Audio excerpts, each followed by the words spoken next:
এক শতক জমির আর কি 200 করে ঘাস হয়। এখন একটু দাম কম, 20 টাকা গন্ডা আর কি, 4টে এক গন্ডা। একবার যদি আমি গাড়ি এই ঘাসটা আর কি 3-4 বছর আর কি প্রোডাকশন দেয়।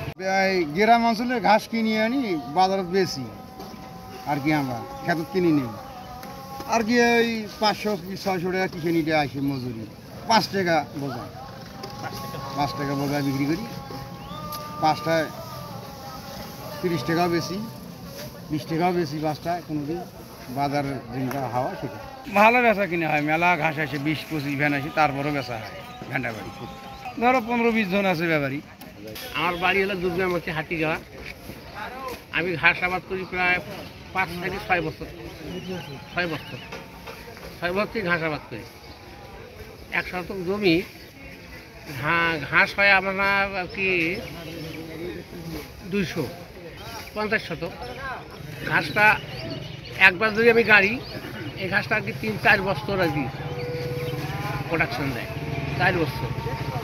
আর কি ওরার মধ্যে আর মানে চাষ করবে না কেনা, খালি ঘাসে হয়, সার পাউস দেই আর নিড়ানি দেই।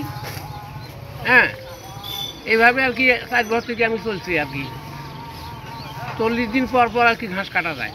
40 দিন পর পর 1 শতক জমির আর কি 200 করে ঘাস হয়। আর 200 ঘাস আমি বাজারে বিক্রি করি। আগে 1 ঘন্টা ঘাস আর কি বেচছি 50 টাকা, এখন আর কি 1 ঘন্টা ঘাস 25 থেকে 30 টাকা। এখন একটু কম আসে। না বছরে না, 40 দিন পর পর। বললাম তো 40 দিন পর পর এক 50 শতক জমি 25 থেকে 30 হাজার টাকা আসছিল, এখন একটু কম আসে। আলহামদুলিল্লাহ। আমি যখন ঘাস কাটার জন্য আসছি, ওই আমার ছোটো মোটো খামার আছে বাড়িতে, ওই ঘাস যাচাই করার জন্য আসছি।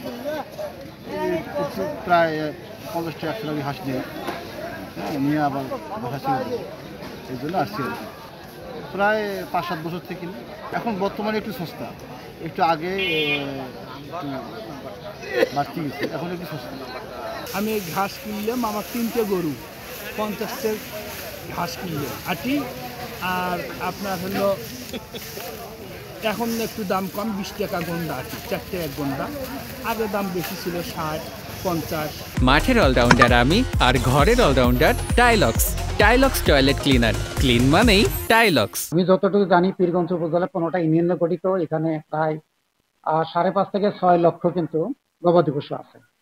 এবং এখানে এই 15টা ইউনিয়নে প্রায় 1000 একরের বেশি ঘাস আছে।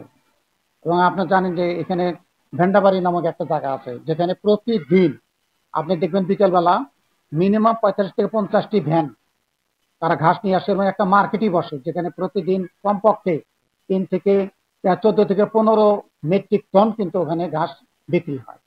এটা একটা কারণ হলো ওখানে যাতায়াতের জন্য সুবিধা আছে। মানুষ বিকেলবেলা ওই বাজারে আসে, যার বাড়িতে গবাদি পশু সে কিন্তু অবশ্যই সে ঘাসটা নিয়ে যায়।